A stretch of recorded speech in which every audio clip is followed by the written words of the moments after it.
Bonsoir et bienvenue dans cette troisième partie de notre série de vidéos sur l'administration réseau avec Ubuntu. Aujourd'hui, on va voir ce qu'on appelle le routage. Ok, je vais me mettre en mode présentateur. Ok, on va voir ce qu'on appelle le routage. Ok, alors c'est quoi le routage? Je vais vous dire, c'est une vidéo qui ne va pas nous prendre beaucoup de temps, mais je pense que c'est très important de le comprendre, surtout quand on est dans une infrastructure là où la machine Ubuntu fait office de, disons, de passerelle, même si elle n'est pas passerelle, mais elle peut être placée entre le réseau interne et notre passerelle offerte, ok, le routeur que votre fournisseur vous donne. Peu importe. Donc, le routage, c'est en fait un concept, c'est en fait quelque chose qui va vous permettre de faire communiquer plusieurs réseaux. Ok? Donc, du coup, ça va être beaucoup plus facile d'administrer ce réseau. Par exemple, si vous avez affaire avec un gros réseau, je pense que le plus simple, c'est de diviser ce réseau pour faciliter l'administration. Ok? Donc, si vous divisez ce réseau en des petits sous-réseaux, ceci va vous permettre de déléguer l'administration d'une partie à une autre personne. Ok? C'est en quelque sorte, c'est ça le routage. Alors, comment est-ce qu'on écrit une table de routage? Je ne sais pas si vous savez c'est quoi une table de routage. Donc, je vais venir tout de suite sur notre serveur Ubuntu. Moi, je l'ai toujours ici. Notre serveur Ubuntu. Je vais me connecter. Ok. Voilà, moi je suis sur ma machine Ubuntu. Ici, je vais vous montrer la table de routage. Ok. Donc, pour le faire, on fait route avec son option N. Ok. Donc, pour afficher la table de routage, c'est comme ça. Ici, c'est ça une table de routage. C'est en quelque sorte ça, ce qui ressemble à une table de routage. Si vous ne savez pas c'est quoi une table de routage, on ne va pas rentrer dans les détails. Vous pouvez vous retourner un peu dans beaucoup de réseaux et essayer de comprendre ce que c'est. Mais ne vous inquiétez pas, on va revenir sur ça et je vais vous expliquer c'est quoi tout ce charabia en fait. Ok. Donc, comment est-ce qu'on écrit une table de routage? Ok. Pour écrire une table de routage, il suffit seulement de respecter trois règles de base. Ok. Donc, la première, c'est d'écrire les routes pour les réseaux sur lesquels on est connecté. Ok. Les routes pour les réseaux sur lesquels on est directement connecté. Après cela, on écrit une route par défaut. On va voir tout ça, c'est quoi une route par défaut. Peut-être oui.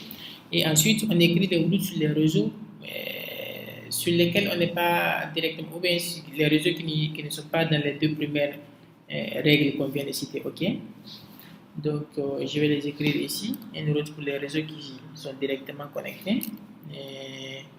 Réseaux directement connectés. Ok, on ne va pas l'écrire comme ça, mais on va faire un exemple. Par exemple, on va faire un petit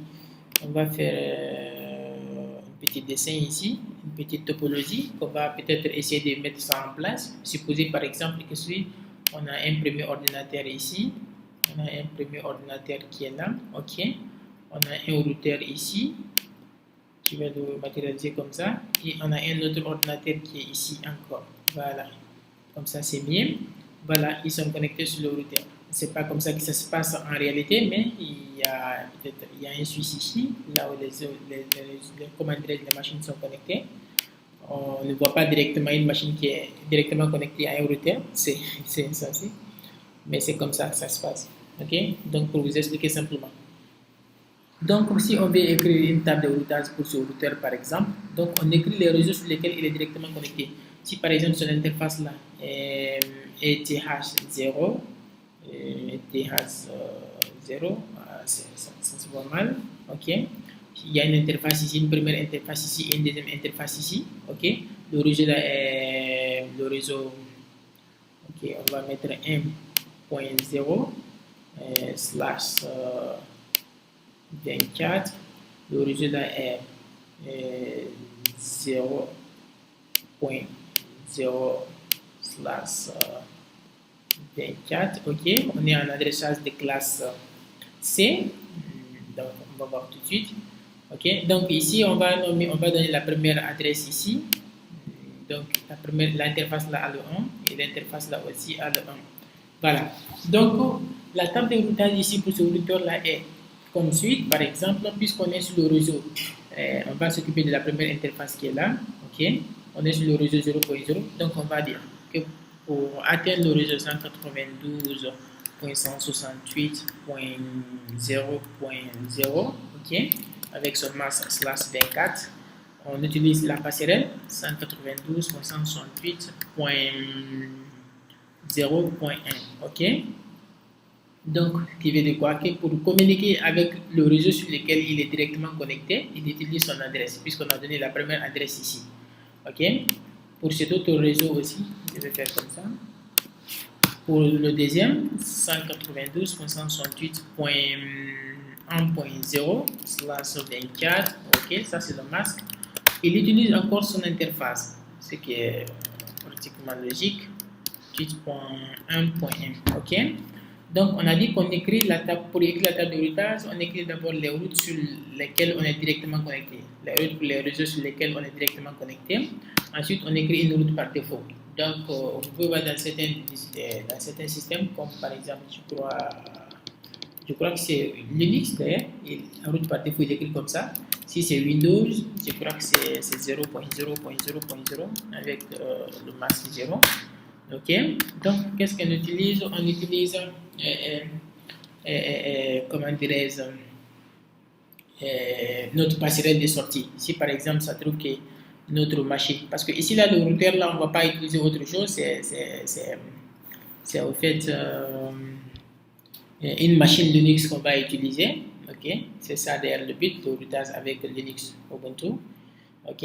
Si par exemple cette machine est entre vous et l'internet, OK, ici est entre vous et l'internet, supposons qu'il y a l'internet ici, la machine là est entre vous et l'internet, donc la route par défaut qu'on va mettre ici, sa passerelle va être là, sa passerelle va être le routeur de votre fournisseur, de votre ISP, Internet Service Provider, OK, donc la passerelle va être là, supposons que c'est une passerelle avec un comme ça, je ne sais pas, excusez-moi. Ça, on va quitter dans notre fichier.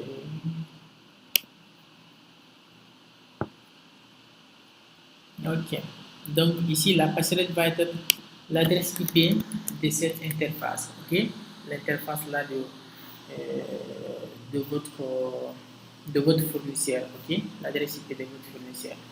Et ensuite, on va y avoir les réseaux qu'on ne peut pas joindre avec les deux méthodes précédentes. Par exemple, si ici ce routeur-là est connecté à un autre routeur, par exemple ici, si ce routeur est connecté à un autre routeur qui est là, et derrière celui-là aussi, il y a un autre réseau avec des machines. Donc, on sait que notre routeur est directement connecté sur ce réseau. OK, bien sûr. Donc, on écrit sa table de routage ici. On écrit une route par défaut. OK, ici, par exemple, pour sortir vers l'Internet, on utilise cette route par défaut. Mais on sait quoi? Le réseau qui est là n'est pas sur la ligne là. OK, donc il ne peut pas être joignable à l'aide de notre route par défaut. Et notre routeur aussi n'est pas directement connecté sur notre réseau qui est là. Donc, il va falloir ajouter une route manuellement pour atteindre ce réseau. OK? Donc, c'est les trois méthodes pour écrire une table de routage. Mais si on est avec une simple machine Linux, par exemple ici, rassurez-vous que les routes pour les réseaux directement connectés sont automatiquement écrites. Donc, on n'a pas de soucis à se faire à ce niveau. Donc, on va voir comment est-ce qu'on configure le routage sur Linux. Donc, je vous propose de revenir sur notre machine ici. Et ça, c'est un serveur. OK. Donc, je vous montre ici. Moi, j'ai mis pour ce TP, j'ai mis 3 machines. J'ai un Windows ici, un autre Ubuntu ici et un autre Ubuntu ici. Donc, ce Ubuntu va être notre routeur au fait. Donc, ce réseau-là va être dans le réseau 1 ou bien 0, 192.168 0.254. L'autre là va être dans le réseau 1.254 et comment dirais-je, Ubuntu, le serveur, excusez-moi, le routeur Ubuntu ici va être connecté sur les deux réseaux. Ce qui veut dire qu'il faut qu'il ait autant d'interfaces que de réseaux. Donc ici on a deux réseaux, donc il faut qu'il ait deux interfaces au fait. Mais on n'a pas de souci à se faire parce qu'on peut connecter les interfaces virtuelles sur une machine Linux. C'est ça au fait la puissance de Linux. On n'a pas besoin d'acheter une carte supplémentaire pour faire TTP. On peut tout à fait monter une interface virtuelle ici. Donc je vous propose tout de suite de venir sur la première machine, voir ses configurations IP. Donc ici, on se connecte. Okay. On se connecte. On va regarder ces informations d'IP. Ok, voilà. L'adresse IP n'est pas changée depuis la précédente vidéo. La première vidéo, je m'excuse, sur ifconfig. Ok, donc ça c'est bon. On va regarder aussi l'autre machine Windows. Donc lui aussi on va l'afficher. Je vais accepter le capture ça. Ok, on va aller dans CMD. Donc on fait ipconfig. Ah, il n'a pas d'adresse. Ok, on va lui le configurer aussi dans le réseau 0. Je vais paramétrer la charte.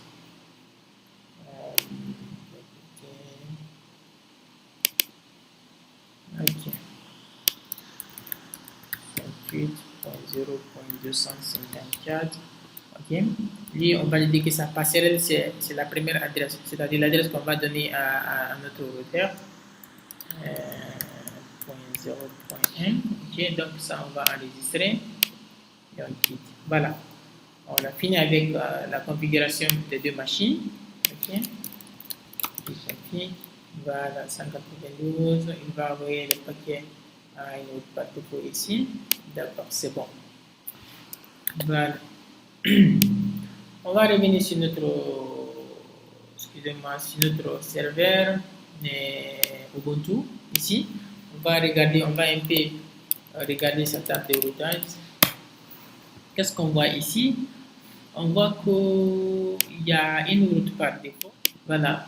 Ici, sur Linux, comme je vous l'ai dit, pour communiquer avec son propre réseau, on utilise son interface par exemple. Okay? Donc, pour communiquer avec son propre réseau qui est là, 192.168.0.0/24, il utilise son interface, le réseau qui est là. Donc, pour que le routeur communique avec son réseau interne qui est là, il doit utiliser son adresse IP pour communiquer avec la machine qui est là par exemple.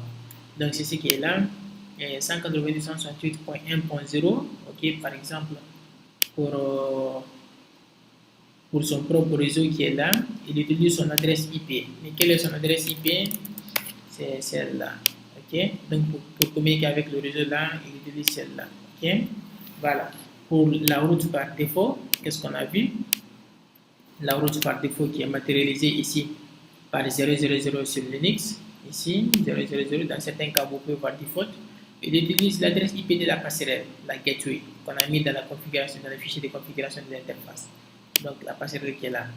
Ça, c'est le masque qui est là. Cet indicateur veut dire que le U veut dire up, ok? La machine est allumée. Et le G là, il veut dire que c'est le gateway, c'est la passerelle, ok? Les métriques, si vous connaissez le protocole de routage dynamique, le RIP, vous saurez sûrement qu'est-ce que ça veut dire. La référence, l'utilisation, et puis ça, c'est l'interface qui est utilisée. Okay?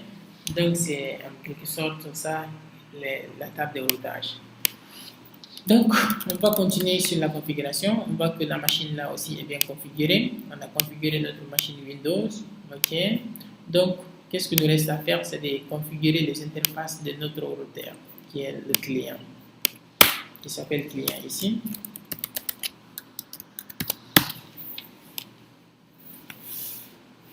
Ok.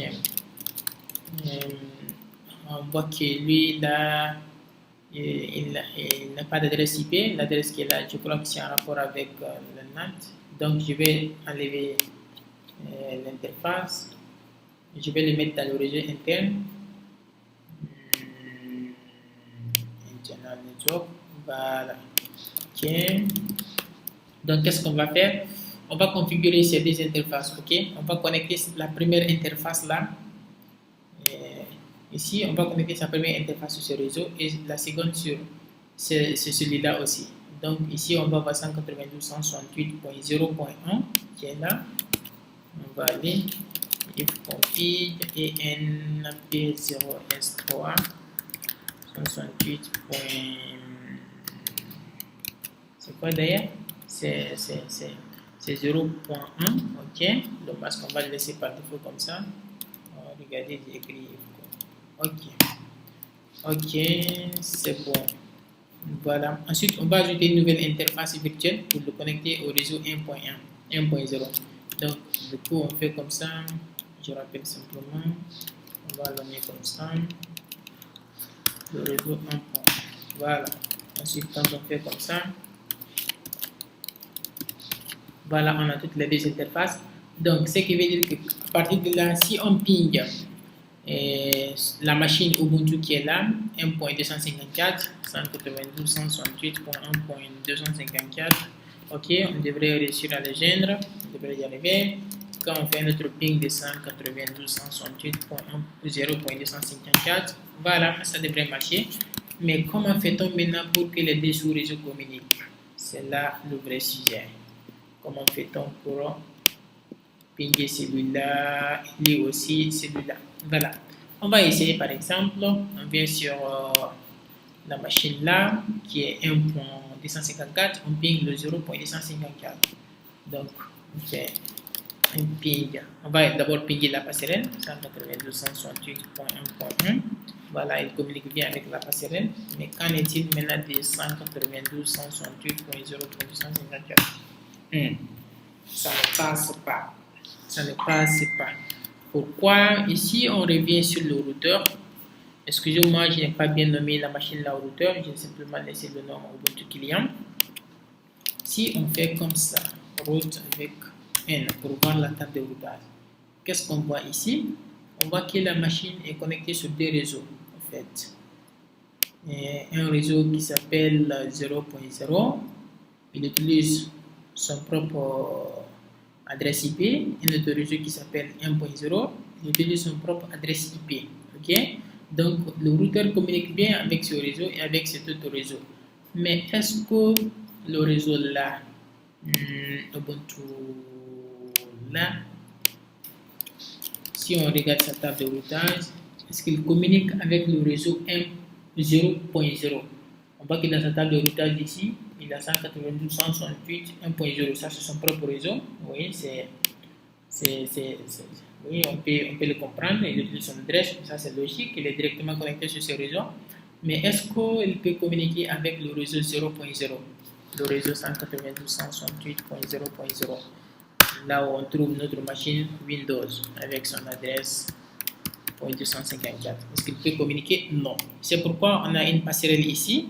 On dit, ok, si tu essaies de communiquer avec une machine qui ne se trouve pas dans ton réseau, envoie le paquet, envoie le message à la passerelle. La passerelle saura quoi faire. Ok? Donc, dans ce cas, si on vient sur l'interface là de notre passerelle, 1.1, on va revenir ici. Si on revient sur l'interface là, c'est laquelle? Sur l'interface 1.1, voilà, c'est celle-là qui est dans le même réseau que le Ubuntu. On lance un sniper TCP dump sur son interface ENP0S30. Ok, on devrait recevoir les messages de Internet Control Message Protocol, ok, les ping. Donc, du coup, si je reviens ici, je fais un ping de 0.254, ok. Le routeur devrait recevoir ce ping.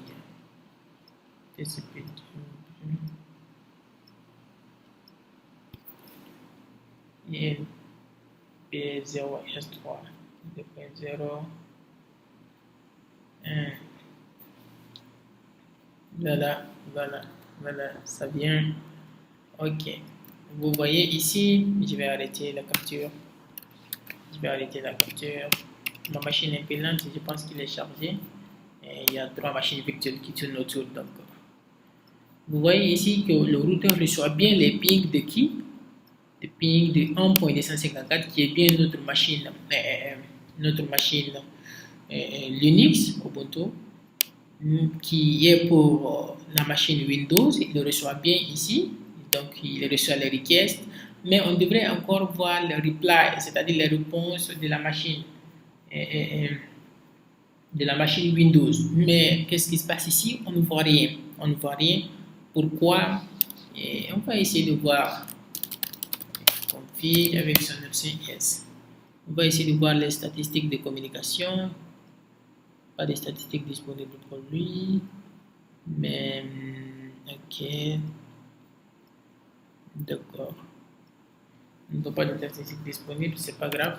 Mais quel est le souci ici? C'est que le routeur reçoit les paquets, mais il trouve que les paquets ne lui ont pas destiné, ok, ne lui ont pas été destinés. C'est ça la différence majeure entre un routeur et une machine simple, ok? Parce que le routeur est capable de relayer ou de router les informations, ok? Les paquets qui ne sont pas disponibles. C'est en quelque sorte ça, sa fonction principale.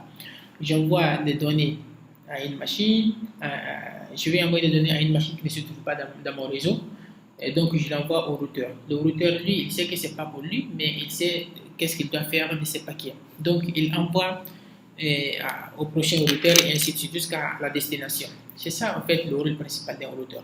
Mais notre machine Ubuntu n'est pas configurée à la base pour être un routeur. Donc pour qu'il soit un routeur, il faut qu'on active la fonctionnalité de routage sur notre machine. Donc pour ce faire, c'est ce fichier qu'on modifie, proc 6 net IPv4, ok, IP forward. Voilà, la valeur est à 0. Donc c'est cette valeur qu'on doit modifier, on doit le mettre à 1. Si vous voulez, vous pouvez directement aller modifier ce fichier à la main avec Vim, mais moi c'est quelque chose que je ne fais pas. Vim, vous pouvez modifier directement ici. Mais ce que moi je vous propose, c'est de modifier la valeur avec 6ctl, ok, vous mettez W, vous faites net, c'est juste à partir d'ici, avec la notion de programmation orientée, IPv4.ip forward, ok, vous mettez cette valeur à 1, voilà. Ensuite, si vous faites un 6, vous enlevez simplement l'option. Vous allez voir que la valeur est à 1 et quand vous faites un 4, vous allez voir toujours que la valeur est passée à 1. Dans ce cas, après cette configuration, notre machine, notre routeur qui est au centre ici, qui n'est rien d'autre que Ubuntu Client, sera capable de relayer les informations, les paquets qui n'ont pas été destinés. Donc, pour le prouver, on va reprendre. Vous voyez que ça commence à passer, vu que la configuration marche maintenant. Vous voyez, ça commence à marcher. Donc on va toujours essayer de capturer les paquets à partir d'ici. Où se trouve notre TCP donc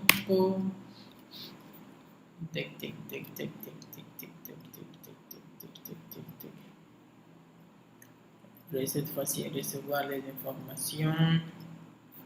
Ça vient. Pourquoi ça ne vient pas aussi vite?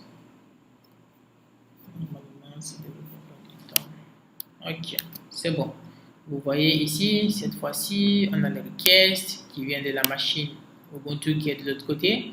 Pour celui-là, c'est que request from notre machine to Windows. Vous voyez echo request. On voit maintenant la réponse de notre machine Windows pour notre machine client. Vous voyez, c'est notre machine Windows pour notre machine Ubuntu. Vous voyez, les gars, ça marche très bien.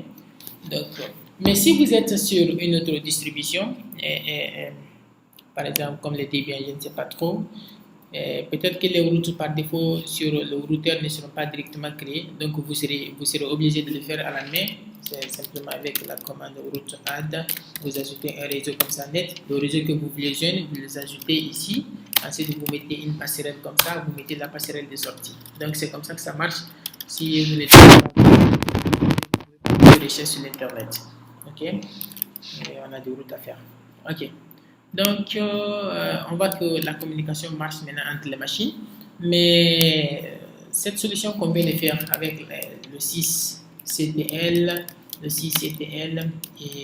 net.ipv4.ip forward, ok, cette solution n'est que temporaire, ok. Donc pour que la machine reste routeur, ok, pour qu'elle garde cette configuration un peu, c'est que cette configuration ressemble un peu à la configuration de l'interface avec la commande ifconfig. On avait qu'au final, on avait fixé les informations d'IP dans le fichier de configuration interfaces, ok. Donc c'est valable ici pour que la configuration reste définitive. Vous devez modifier le fichier qu'on appelle etc6ctl.conf, ok, ici quelque part, IPv4 quelque part là, c'est où là? Ah ok, voilà ici, voilà ça ici, voilà, vous décommentez cette partie simplement, vous voyez. Ah non non non, c'est pas ici, c'est où là? Est-ce que quelqu'un voit ça? C'est IP forward, ok, c'est là. Vous arrivez simplement sur yes pour décommenter. Ensuite, on enregistre le fichier en kit. Ensuite, on fait un 6ctl avec la notion pd etc 6ctl.com pour que les configurations prennent encore en compte. Donc, c'est comme ça en quelque sorte le routage sur Linux. Je pense qu'on est arrivé en termes de cette vidéo. Je ne sais pas si ça vous a plu ou je l'espère bien quand même. Et si vous avez des suggestions à faire, n'hésitez pas à me contacter. Et on se retrouve pour une prochaine vidéo où on va parler de DNS, ok? Du DNS. On va attaquer le DNS. Merci.